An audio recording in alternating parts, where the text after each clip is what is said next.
Okay, where to start with? I'm going to start with the John Holland because it's the only one out of them all that's not straight. There's an odd reason to start, but we will. Okay, Tower, disruption. Boom, that's full on. No hold back here, guys. Major Arcana, the Tower.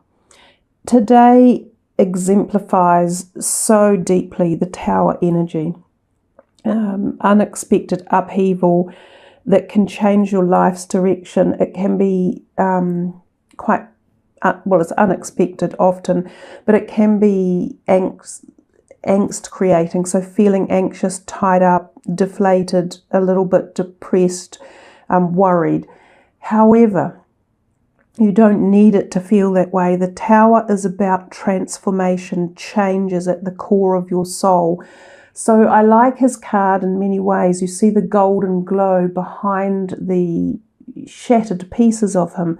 That's the shining light from within. That's the glow of harmony again, pulling together the pieces that may have been fractured one way or another.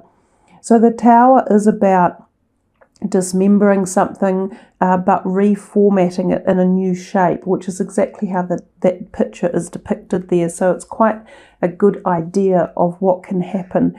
Now this can be personal, it can be relationships, and it can also be career. I have noticed this in careers, that there can literally be an argument, that there can be people around who walk out or hand their notice in, or you could even come under fire yourself from a boss or a co-worker. So when the Tower card is around, it pays to be on your toes, to understand the undercurrents that are going on behind an event and to deal with it in the best way forward, or the best way possible, so that you move forward with new ground, new structure, new insight and new awareness. And using strategy can be a very good diplomatic way of going about that. In fact, the more strategy we apply to situations, often the better it can be, and then we don't feel as discombobulated or separated when something like the Tower or the disruption occur in our life. Now, I do note in the strategy that there are coins on the left-hand side if you look at the card closely. So that could be referring to money or finances or career sector for some of you. Of course, it can be at a much more personal level. It can also be at a deep spiritual level, this disruption. Some of you might know people who were affected in the Sri Lankan bombings that have just taken place yesterday, or you might have been to Sri Lanka yourself and visited it, or there might be something tied in with the feeling of today on the 22nd of April, which is Easter Monday, globally anyhow.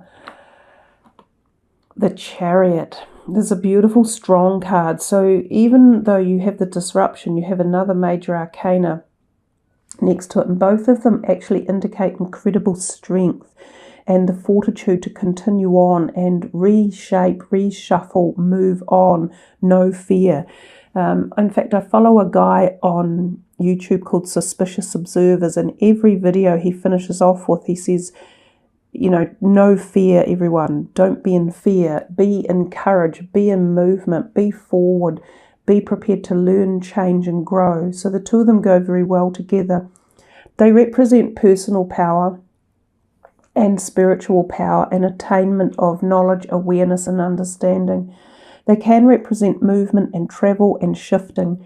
Also your own personal vehicle that you own. So some of you might be purchasing a new vehicle, whether it be a car, a bus, a motorhome, a motorcycle, whatever, or there could be issues around it, like it might need unexpected maintenance or have an unexpected breakdown, or need spending money on, for a new warrant or registration.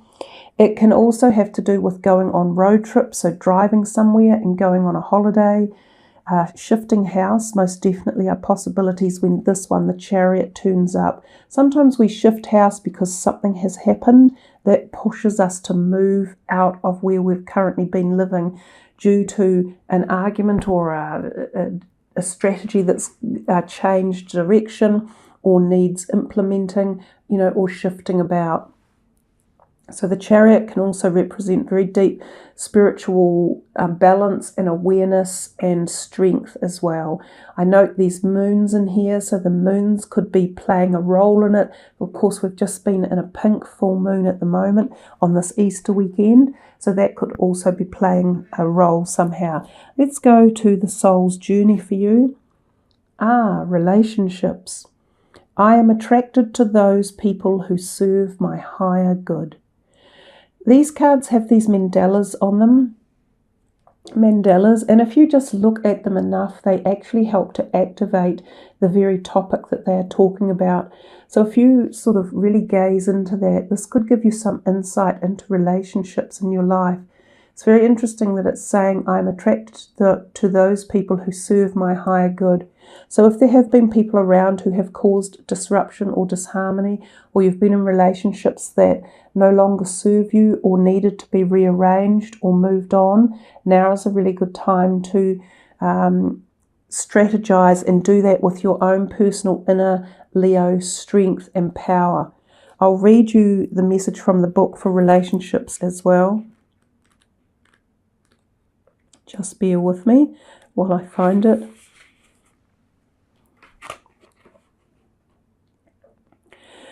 In this three-dimensional world in which we live, there is a sense that we are separate from one another and also that we meet by chance.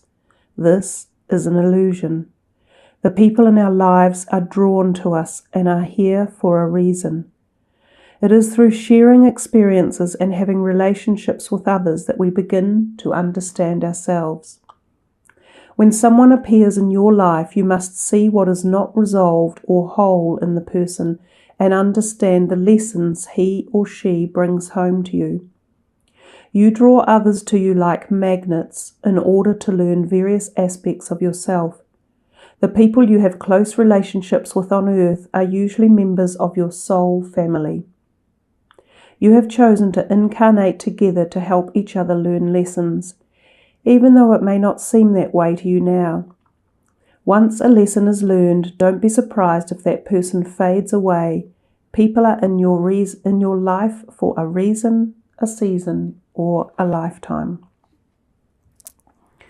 So we'll wait and see what other cards turn up. There is a possibility here of new relationships coming in that are charmed and full of your next learning lesson. Sometimes these are still difficult or painful, and other times they are full of love and harmony and bliss and support and nurture. But if this one does represent a relationship that was just destined to be moved on, know that you have learned from it and grown, even though it might not feel like it at present, and that your soul is evolving and taking you to the next step of higher awareness and connectedness. Wow. Yeah, walking away again can be from anything. You can be walking away from a career or a country you lived in or a neighborhood. You could be walking away from decisions or belief systems, but often this is walking away from an emotional thing such as relationships. And we have so many messages in here about walking away, but also receiving new relationships coming in. And once we allow ourselves to do the walking away, then we allow the new ones to come in. So just remember, this could be anything in your life. It can also be health regimes. It can be understanding life at the higher level and awareness as well. Emotional withdrawal. We can feel that way when we go through something like the disruption. We can feel like we need to do exactly what he is doing on that card, seeking a little bit of solace, meditation, time out, recuperation, seeking answers from ourselves and also from higher areas of life. In fact, that card is a beautiful card. It's really peaceful to look at. It sort of tunes us into nature as well, so being at one with nature and bodies of water. It's also the number 8, which is the karmic number of lessons and, eternal growth and knowledge and understanding. This card can turn up when we find ourselves in a situation where we have seen an unbalanced relationship. Oftentimes when we've given too much or we've felt that the other half of a relationship. Now, this can be still career, it can still be about businesses or cooperations or groups of people, but often it can be about close partnerships as well, or siblings, or a very close friend. But often when we see that unbalance and we start to realize that it's not actually serving a positive way forward or a positive energy towards ourselves, that comes about. So they kind of are speaking logically to each other at the moment. This is a really lovely card. This is again about the endings of cycles and beginning something new. The World card can also represent literal travel, so going somewhere. So you've had 2 cards turn up about travel. I have a feeling some of you Leos in the month of May could be traveling. This can represent overseas travel, somewhere foreign to a different country, often with people who speak a different language than yourself. Sometimes this could mean going to live somewhere different to a new country, sometimes to uplift a job or a brand new passage of life, like you've obtained some right of life when the World card appears in a reading. She has like these scrolls in her hand, which to me are like certificates of knowledge or completion or certification. So sometimes this card can turn up when you've been through something like a university degree and you've just finished and you're moving into the next phase of your life. It can happen at a change of point in your life when you're swapping careers out, when you are leaving home for the first time, going on a big overseas trip that will turn into a life-changing event, or moving country through immigration or by choice or by job as well. This can also represent new lovers coming into your life. The Six of Cups is a lovely card. It's the cycle of life, basically. It's the effect of give and take. And when we are in the ability to be the receptacle of either giving or taking, then the ebb and flow of life is activated within us. When this happens, know that you're on the cycle of life, that everything will continue to move forward as it should. If you're having trouble either giving or receiving, life starts to stall and then things start to grind down and nothing happens. And we feel things like emotional withdrawal and stuff like the disruption. So knowing how to balance life, knowing how to balance the giving and the taking, the gratitude, the harmony, the love, the time out, the meditation, the happiness, the laughter, the partying, all of those things, when you balance them, you become free-flowing. Life moves with greater ease. It's just like oiling the chain on a bike. If you're trying to hop on a push bike and the chain is stuck, rigid, tight, it's very difficult to pedal the bike. But if you put some silicone on it or some sort of lubricant and you hop back on the bike and start to pedal, you're free flowing and the bike moves and your journey begins. It's the same analogy. Also, sometimes with this card, you could be on the receiving end of some sort of money or increment, a pay rise, a gratuitous gift, an inheritance, things along those lines. So it does bode well often for finances. If you're not getting it, you're often giving it to someone who needs it that you know of. Yep, exactly. Beautiful synchronistic messages. Angel of balance. We've just talked about it. This whole card, as I said, represents the balance of the life flow, the yin-yang, the energy of your whole being. How do you want your cycle, pardon the pun, of life to flow? If you want to receive, you must give. If you want to give, you must receive. If you want ease in your life and you want forward journey and you want to know your next destination and you want to evolve, these are the things that you need to do. The Angel of Balance is another beautiful message of what I've just talked to you about. Nice, blossoming abundance. This card came out for someone recently, and I think we counted 8 or 9 coins in this card. So this can reference again this money that is possibly coming to some of you. There feels as though there could be some buoyancy around your money, especially if you're in some sort of balance or you balance things up to allow free flow. And it's not just money. We can see the whole picture on that card is just, it's so pretty. It bodes beautiful blossoming plants, happy nature. So it's a feeling of bliss and euphoria and harmony. So blossoming abundance at many, many levels in your life, including possibly health, relationships, love, spirituality. It is a beautiful card. Partnerships and alliances is another really nice one. This is the 3 of Wands. Again, this can be considering forming a new alliance or partnership, sometimes going overseas. So travel can be a part of this one, or expansion. This is the card of expansion and choices, and often involves a greater perspective than where you currently are. So sometimes, especially via the internet, it can be growing a business technologically or into other aspects or parts of the globe.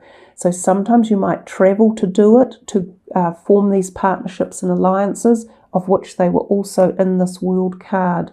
Other times you might go out by yourself to merge with someone to create these possibilities. This is very, very good bunch of cards for technically for career advancement, growth, partnerships, liaisons, communication, all sorts of stuff here. So your money business that's coming in might well be tied up with a career opportunity. But I also still feel as though there could be family money tied into this somehow along the line as well.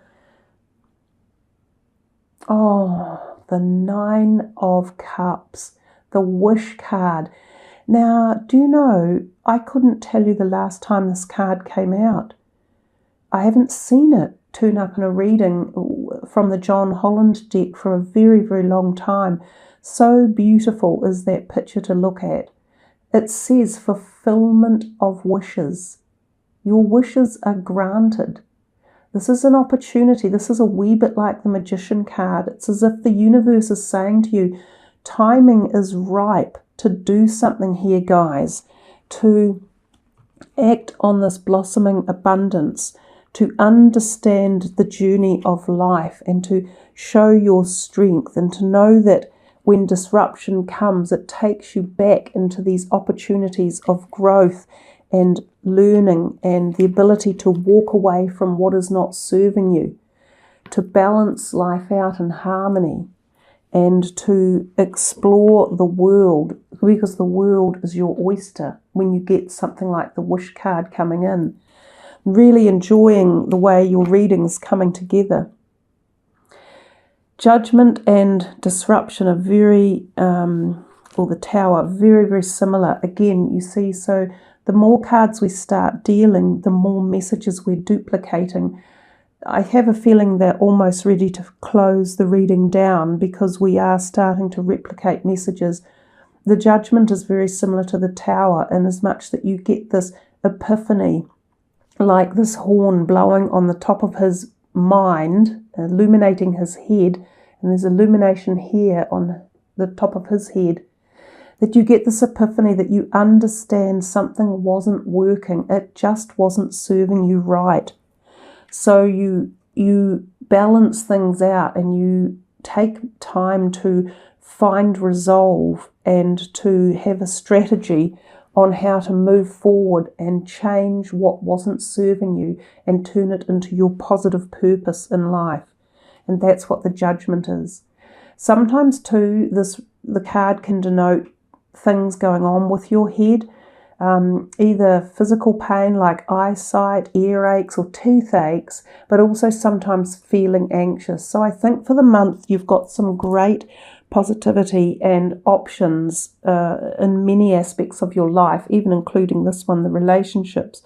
But somewhere there's there's a need for you to also take some time out and really balance the body and bring some harmony and peace back into anything that creates anxiety or tension for you.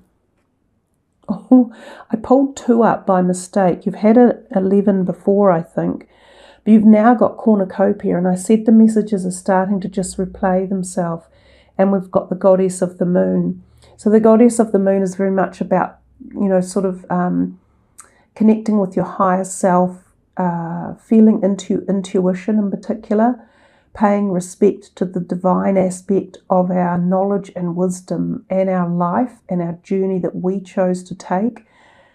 But also that cornucopia is coming into your life as well. So I think if we have cornucopia, fulfillment of wishes and blossoming abundance, you guys, even with the other stuff that was going on in the background, which is there for you as messages as well, but these ones just seem to shine out and really offer sort of hope, prosperity, evolvement, positivity, high vibrational energy stuff. So you have a dichotomy going on in the reading where there is a bit of both. So there's whether or not your month will actually split itself in 2, I'm not sure, but there's really good highs, and then there's some stuff that fuddles you or makes you feel ungrounded or uncertain, and then you come back into all this magic again and then back down. That's what I'm feeling. So it's coming and going, but boy, beautiful, beautiful cards for you guys to have turn up for your reading. So all the best of beautiful luck, fulfillment of your wishes, blossoming abundance, and cornucopia for you guys for May. May it be a wonderful one for you. Hey, thanks for joining me. I love it when you leave your comments. I would like to know about that question I asked at the beginning.